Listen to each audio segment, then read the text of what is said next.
So it's usually just really off the cuff. But the downside to that, as far as being organized, is I have to watch a video of that performance. So like, what did I say? I didn't write that down. So it's a double-edged sword for me there. Definitely.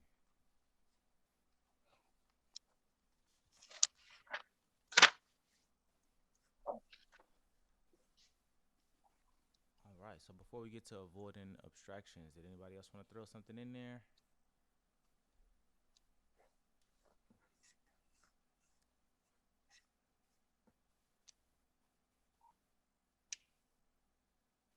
Now, everything else that I would say is actually going to be in my section. So Okay.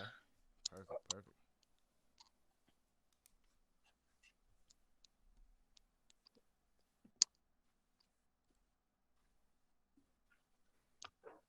For sure.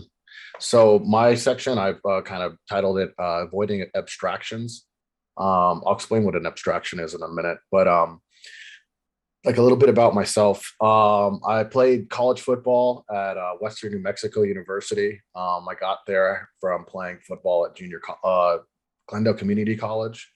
Um, Most of my classes that I took were in and around communication and philosophy. Um, I decided not to go back and get a master's degree or PhD or anything like that and put my own schedule together and like try to train myself. It's like I was saying at the beginning, like there's a difference between theory and practice.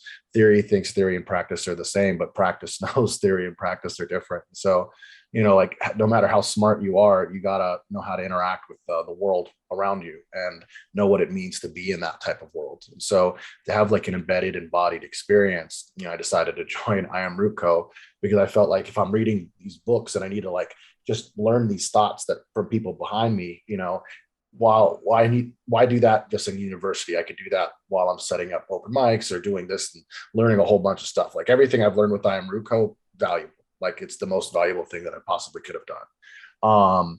And like even now, like a lot of the data that's coming out is suggesting that the way that we're going to fix the meaning crisis or like the let's say overall sadness that our society has is going to be through group processes. So it's like, kind of preempting that was kind of like my readings from the beginning. It's like we don't do language alone. So if I'm not doing language alone, then and language is the process to which I'm building meaning, then it's all about group processes. It's never going to be about this individual process that we kind of push in these other kind of regimes. It's not like those are bad. Those are necessary. We have this wonderful world, but there's a part of it that's missing, and that's that like sitting down near a fire, right?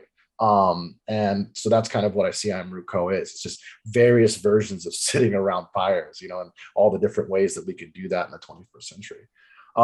So that's a little bit about myself and the way that I think about what I'm doing with I Am Rootco. The talk that I'm kind of giving, or the like little spiel that I'm giving, is this: it's about abstracting. So abstraction is like, I ask you for a hamburger and then you give me a picture of a hamburger. Like you just give me an abstraction, right? If I, on another layer, like you can go deeper and deeper and deeper with your abstractions. I can ask you for a hamburger, and then both me and you could wake up in the next dimension as hamburgers, contemplating what it was like to ask for a hamburger in another dimension. Like, so essentially, when you're writing poetry, you're dealing with this scale of abstractions, right? And I learned Real this. quick, sorry, Trav. Tammy just Yeah. reminded me. I'm gonna actually restart it. So I am. This is being recorded.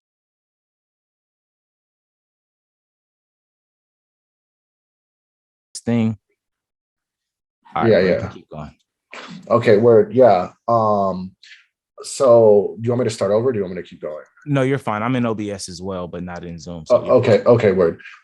So you're abstract. So the system of abstractions. One of the first times I got in contact with like a concept that like got that was with general semantics. And I find this work like really important when it comes down to writing. And I'm going to be trying to host more general semantics workshops talking about like interaction of language in the body. But anyway, so as you're writing, you're dealing with this kind of system of abstractions. You want to write about a hamburger, right? And so you could just write the sentence, a hamburger, right? Or you can then go and forth and like all the way to like two hamburgers are in love in another dimension, talking about all that. So the way that I've kind of like gone about teaching this, or like getting people to see like the value of this particular point, when it comes down to writing, is to show a aspect of our cognition. So if everybody can kind of like take a deep breath and like get ready to like kind of like pay attention to your own nervous system, like like when you like kind of meditating in a way. So like here in like 2 seconds, I'll do this particular exercise. All right, so the exercise is, well, it's me showing what I think language actually is. And so in math, there's this concept called topology, and topology is essentially like I can flatten out objects, and then I can look at how many holes are in that object. I could take any object in the universe, flatten it out, however many holes in it, that's going to be a kind of a different object than another one. So I can kind of take like this mug right here, right? And it's got a hole right here in it. I flatten it out, and it's going to be different than a piece of paper, right? And so then the paper and this mug have different topologies, right? So it kind of, if you think of it in your head, the mug has a different topology than the piece of paper, right? Well, there's a piece of paper in your head and there's a mug, and we're kind of comparing the two, right? So then what language seems to be is the mathematics of it's the topological math of these objects that we create in our heads, right? So there's this hyper object I have in my head, right? There's a guy riding down the street with a bicycle, right? You see that in your head, right? The language maps right onto that, right? There's a cop behind him, right? What is he feeling? Like, think about what this guy's feeling now that the cop's behind him, right? So I'm building up this scene inside your head using language, right? So the more I abstract, the harder it is for an individual to actually get the scene that you want inside their head, right? So some of the best poets are the individuals who, like, when you're like listening to their poem, you're kind of seeing the poem as it's going along, right? And this isn't for everybody. Some people don't have vision in their head that well, right? But for the people who have really good visions in their head, this is really what's going on, right? And so when you're writing a poem or you're writing a sentence or you're writing an essay or whatever, you need to pay attention to the level of abstraction that you use in that particular sentence. And ultimately, my goal, or your goal, should always be kind of use no abstractions at all. Like, you can use fancy language, like the car was going very fast. You have to go say the car was going fast, right? Very fast isn't necessarily an abstraction. It's just additional information about this particular thing, right? So you could use creative language without abstracting, right? And the examples about this are pretty hard, but I want you guys more to take from this the connection between the images that you're creating inside your head and other people's heads with your words, and your ability to like project that image to somebody else, right? So if I wanted you to think about, a plant in a pot, right? Then the pot color is red. You can kind of see the picture building up over time, right?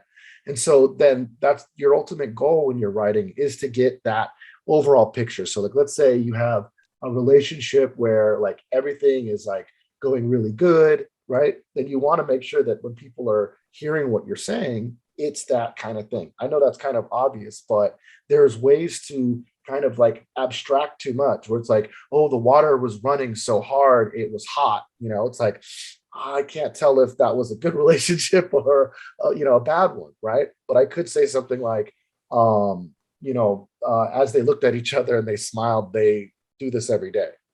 That's still kind of poetic, but it actually gets us closer to where we are.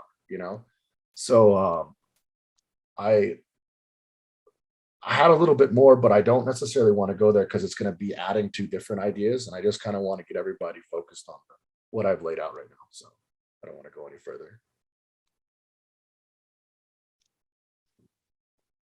because I think the point about the abstractions and the images we're trying to create in other people's heads is that's it. Mhm. That's the central thing. Did you want to workshop a few examples, or what do you think on that Yeah. front? Yeah, I mean, I can workshop. Yeah, I could definitely workshop like a few more examples to get like the idea kind of clear, right? Like, does anybody have any sentences they've been like worried about recently? Like, like, I don't know if anybody has any work like they had that they wanted to workshop at all. Because if you did, I Hold could on. kind of like show you an example of what I mean. You got one, Okay. Patricia? Yes, can you help me? Awesome. Yeah, Um, yeah, yeah, yeah. If you want to post it in the chat, yeah. or if you Okay. even want to like give me the concept, yeah. So it's like shadow boxing, might as well box for real. Uh, it's like, yeah, I'm gonna type it so then you can see it. Yeah, yeah, yeah.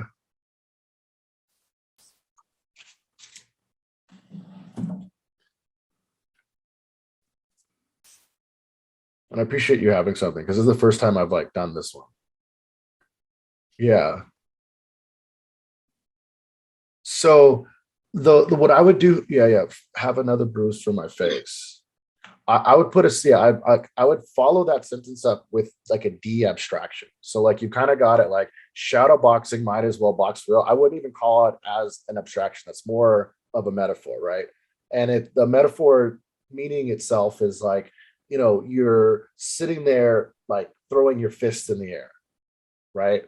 And so you kind of see how I'm examining the sentence, right? I'm looking at Mhm. shadow boxing might as well box for real. So what's the actual meaning of the sentence, right? Like if we're gonna de-abstract it as much as possible, we're gonna go to the topological, like the hyper object in your head. And what's going on in this scene? There's got to be somebody standing there, and they're like shadow boxing, and their frustrations getting to such a degree, they might as well like start fighting because. And then the next sentence suggests that they've already been in a physical fight in some way, or that it's a metaphorical bruise, right? So you can clean it up in a sense, like by maybe like you kind of see where I'm talking about, right? Like, and the way you can clean it up is get the image kind of correct. So you have an image, it's floating. Think about it like a movie. Someone's throwing their hands, you know what I mean? And then we kind of zoom in. There's like a bruise on the face. Is the bruise metaphorical or not? That would kind of let you kind of go where the next sentence is going to be or what's going to be. Do you have the next sentence or the next like lines or?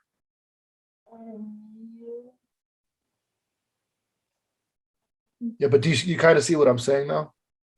Yeah, just a little bit. Just a little bit. I'll be honest with you, just a little bit. Yeah, But yeah, I yeah, get it yeah, though. yeah, yeah. Ask any Because questions. when I Just write poetry, I technically don't be using visual as much. I'm more focused on the words than painting a picture for the reader, if that yeah, makes sense. yeah, So it's like, yeah, I didn't even think about just looking like trying to visualize what I'm saying. I more so was trying to pick my words instead. perfect. So That's yeah, yeah. That's what I wanted you to get out of everything I said. yeah, That's yeah. the Oh that's yeah, I it right there. definitely understood.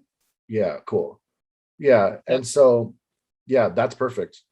Because like yeah, I find that once you get to that level of interaction with the words, it's a lot easier to actually conduct the entire story because like you can just pretty much build the picture of what you want to do and then skirt over the top of it with like Right. That probably would make it more, thank you. More easier to write this if I visualize it more. yeah, yeah, because like like essentially like I see like like what I get in my head if I'm trying to like build the scene and then go from there is like there's a person kind of like by themselves in kind of a darkish room. They're what I mean, yeah, kind of shadow boxing. The shadow's kind of That's there, but literally what it is. Mirrors around. yeah, yeah, yeah, but they're more kind of like focused inside their head than anything.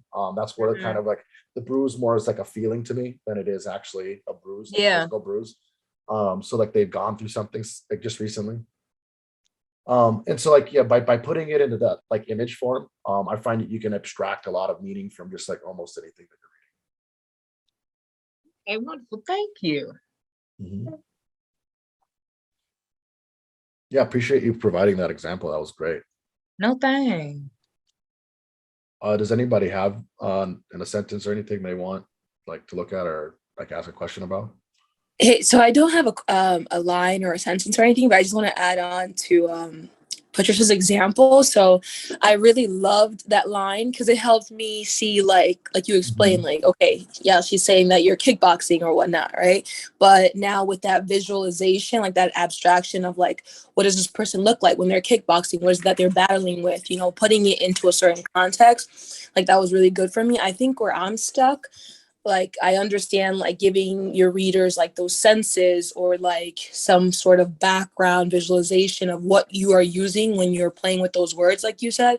But for me, it's like I'm not understanding when you're saying like the topography. Like I don't understand that connection. Yeah. So I don't really have better language like that doesn't use these particular terms yet, but like, so topology in mathematics is going to be, it's a type of iso like how am I gonna not use these like big words?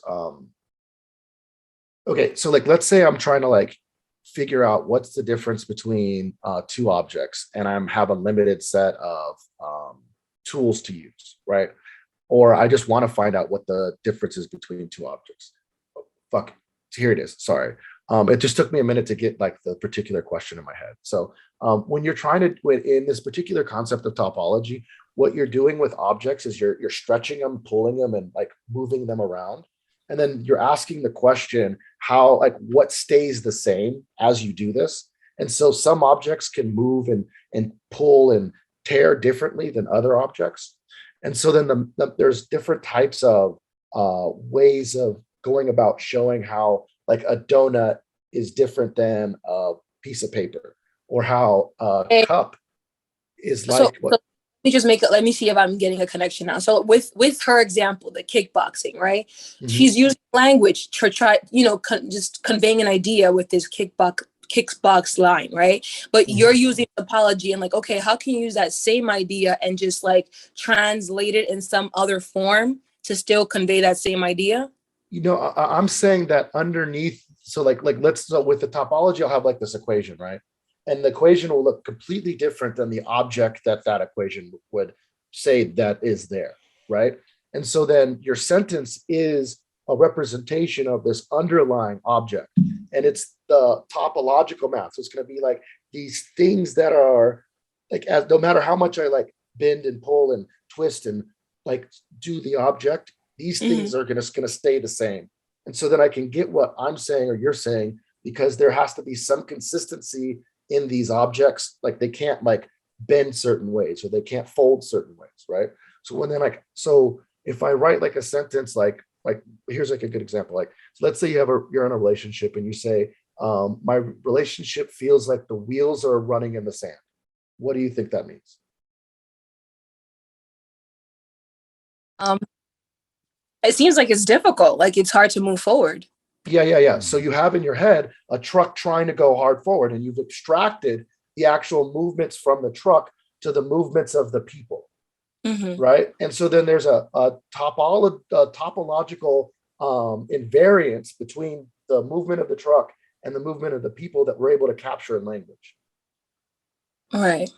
Yeah, and so then like that's how actually our language is working, right? So then there's some it has to do with like deep connection. Like we'd have to have like a couple hour conversation about like how to A whole workshop on topology and writing. yeah.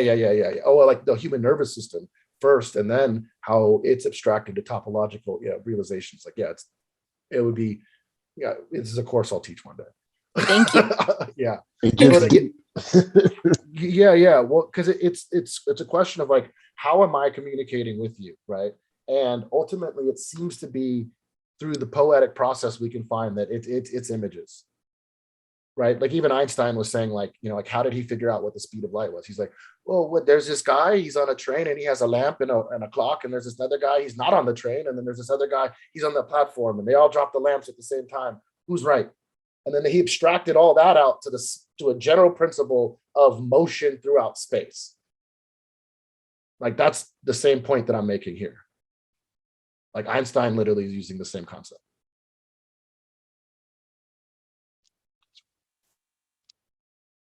Gotcha. All right.